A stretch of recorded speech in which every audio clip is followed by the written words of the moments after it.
Bill gates ప్రపంచంలోని ధనికుల్లో ఒకరు. Microsoft సహ వ్యవస్థాపకుడు. ప్రపంచవ్యాప్తంగా బోల్డ్ అంత పేరు ప్రఖ్యాతులు. అదంతా గతం అని చెప్పుకోవాల్సిందే. ఎప్స్టైన్ ఫైల్స్ బయటపడడం బిల్ గేట్స్ పరువును బజారును పడేసింది. ఆయనలోని చీకటి కోణాన్ని ప్రపంచానికి చాటి చెప్పింది. ఎప్స్టైన్ ఫైల్స్ ఎఫెక్ట్ ఎంతగా ఉందంటే ఢిల్లీలో జరుగుతున్న ఏఐ సదస్సుకు ఆయన హాజరు కావడంపై అనుమానాలు నెలకొన్నాయి. బిల్ గేట్స్ ఎలాంటివాడు, ఎలా అయిపోయాడు? బిల్ గేట్స్ ఐటీ దిగ్గజం, మైక్రోసాఫ్ట్ సహ వ్యవస్థాపకుడు. అదంతా నాణానికి ఓవైపు మాత్రమే. మరి రెండో వైపు తీవ్రమైన లైంగిక నేరాలు, అభంశుభం తెలియని చిన్నారులపై లైంగిక వేధింపులు ఎప్స్టీన్ ఫైల్స్ సాక్షిగా బట్టబయలయ్యాయి. అందుకే బిల్ గేట్స్ అంటేనే యావత్ ప్రపంచం దూరం పెడుతోంది. అంతర్జాతీయంగా సంచలనం సృష్టిస్తున్న ఎప్స్టీన్ ఫైల్స్ లో బిల్ గేట్స్ పేరు అత్యంత ప్రముఖంగా బయటపడింది.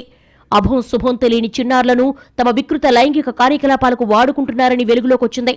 అమెరికా న్యాయశాఖ ఇటీవల విడుదల చేసిన ఎప్స్టీన్ ఫైల్స్ లో బిల్ గేట్స్ పేరు బయటకు రావడంతో తీవ్ర విమర్శలను ఎదుర్కొంటున్నారు. 30 లక్షల ఎప్స్టీన్ పేజీలను బయటపెట్టింది అమెరికా ప్రభుత్వం. వీటితో పాటు 2000 వీడియోలు, 1,80,000 ఫోటోలను విడుదల చేసింది. ఎప్స్టీన్ ఫైల్స్ ట్రాన్స్పరెన్సీ చట్టం కింద అమెరికా న్యాయశాఖ వెబ్సైట్లో ఈ పత్రాలు, వీడియోలు, ఫోటోలు అందుబాటులో ఉంచింది. 2019లో జైల్లో చనిపోయిన ఎప్స్టీన్ ఆధ్వర్యంలో మైనర్ బాలికలపై జరిగిన లైంగిక వేధింపులకు సంబంధించిన వివరాలు అందులో ఉన్నాయి.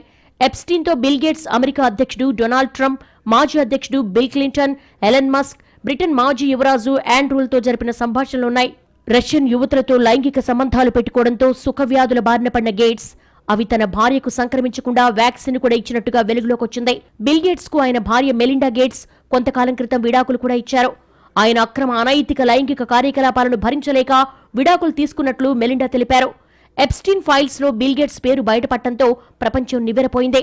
ఎప్స్టీన్ ఫైల్స్ భాగోతంపై ఓటీటీ ఛానల్ నెట్ఫ్లిక్స్ లో ప్రత్యేక సిరీస్ కూడా చిత్రీకరించారు.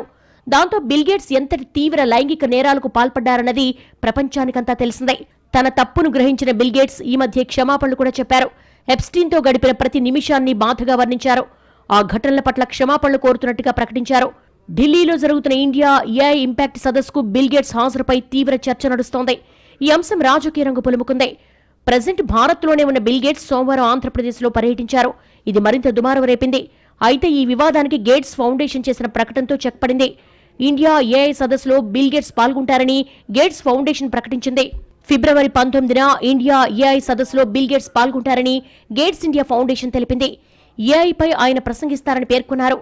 ఏఐలో భారత్ గ్లోబల్ లీడర్గా ఎదుగుతోందని, ప్రపంచంలోనే ఏఐ ప్రతిభ కలిగిన వనరుల్లో ఒకటని గేట్స్ ఫౌండేషన్ పేర్కొంది.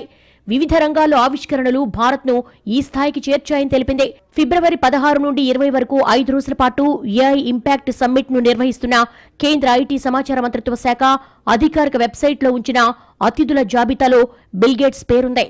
గురువారం పాల్గొని ప్రసంగించాల్సిందే. సదస్సు ప్యానలిస్టులు జాబితాలో ఆయన పేరుంది. గురువారం ఉదయం 11:50 నుంచి మధ్యాహ్నం 12:02 వరకు Bill Gates keynote address ఉంది. భారత మండపంలోని ప్లీనరీ హాల్ ఏలో బిల్ గేట్స్ స్పీచ్ షెడ్యూల్ అయింది. అయితే ఏఐ సదస్సులో బిల్ గేట్స్ పాల్గొంటారా లేదా అనేది ఇప్పటికీ సస్పెన్స్ గానే ఉంది. సోషల్ మీడియాలో దీనిపై చర్చ నడుస్తోంది.